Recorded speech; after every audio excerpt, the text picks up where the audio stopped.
সেই পর্যায়ে আপনাদের সামনে সংক্ষিপ্ত বক্তব্য রাখছেন বাংলাদেশ জাতীয়তাবাদী দল লক্ষ্মীপুর জেলা বিএনপির সংগ্রামী সদস্য সচিব, লক্ষ্মীপুর পৌরসভার সাবেক সফল মেয়র জননেতা জনাব শাহাবুদ্দিন সাহু ভাই। জননেতা জনাব শাহাবুদ্দিন সাহু ভাই। বিসমিল্লাহির রহমানির রহিম।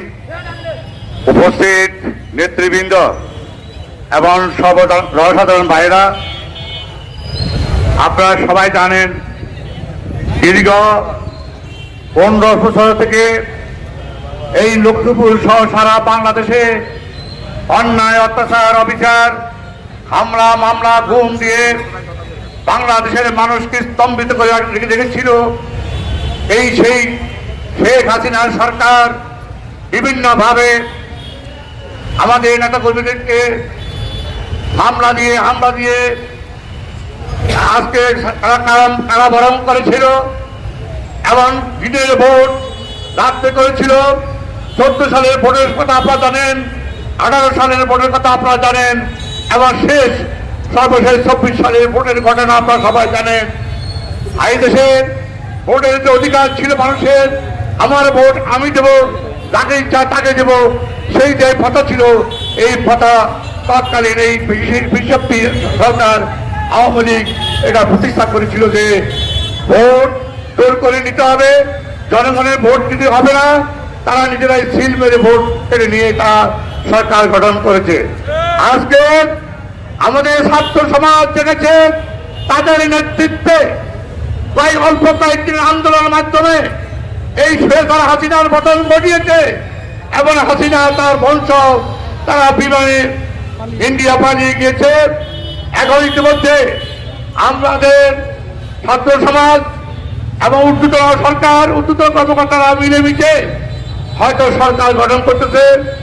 এর মধ্যে বিএনপির নাম বিক্রি করে বা জামাত ইসলামের ছাত্র শিবিরের নাম বিক্রি করে কেউ কেউ দেখছি আমরা দোকানে হামলা করতেছে, টাকা দাবি করতেছে, চাঁদাবাজি করতেছে।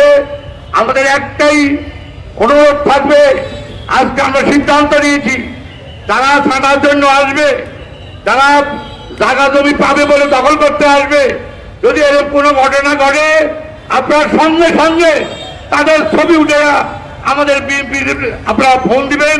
সেই ফোন পাওয়ার পরে আমরা তাদের বিরুদ্ধে ব্যবস্থা গ্রহণ করব। কারণ আমরা চাই না আওয়ামী লীগ যা করেছে বিএনপি জমা তা করুক, এটা আমরা চাই না। সুতরাং নির্ভয়ে আপনারা আপনাদের ব্যবসা চালিয়ে যান, ইনশাআল্লাহ আপনাদের পাশে আমরা বিএনপি, জামাত ইসলাম, ছাত্র শিবির, ছাত্র দল, যুব দল, স্বেচ্ছাসেবক দল, শ্রমিক দল, কৃষক দল সবাই থাকবে। আর একটি কথা বলি, হিন্দু সম্প্রদায় ভাইদের উদ্দেশ্যে বলি, আপনারা আমাদের ভাই।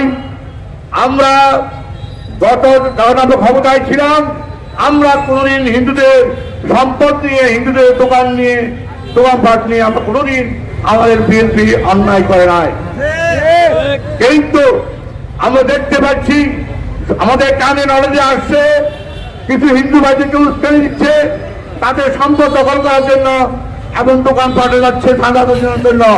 আজকে এখানে আমরা এখানে সবাই আছেন, কোন হিন্দু সম্প্রদায়ের উপরে যদি একটা টোকা পড়ে, যদি তাদেরকে কোনো চাঁদা দাবি করা হয়, আমরা বলতে চাই আমরা তাদেরকে কোনো সাহায্য দেব না। আমরা চেয়েছি একটা অবৈধ সরকার গঠন হোক।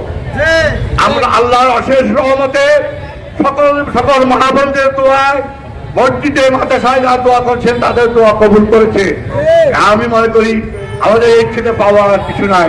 সুতরাং সকলে সম্মিলিতভাবে আমাদের এই শহরে প্রায় জেলায় কোনো অন্যায় অত্যাচার কেউ করতে পারবেন না। কারণ আমরা দেশ করতে চাই, আমরা চেয়েছি হাসিনার পতন। হাসিনার পতন হয়েছে, আমাদের আর কোনো দাবি নাই আছে। তাই আমরা ব্যবসায়ী ভাইদের উদ্দেশ্যে আবার বলবো, আপনারা নির্ভয়ে কাজ করুন। আর কোনো চাঁদাবাজি, চাউদারি, পাটপাড়ি যদি কেউ করে, সঙ্গে সঙ্গে আপনারা আমাদের কাছে খবর পাঠাবেন এবং প্রয়োজন মধ্যে ছবি উঠে রাখবেন। ছবি উঠে রাখি আমাদের কাছে পাঠাবেন, আমরা তার বিরুদ্ধে ব্যবস্থা গ্রহণ করবো।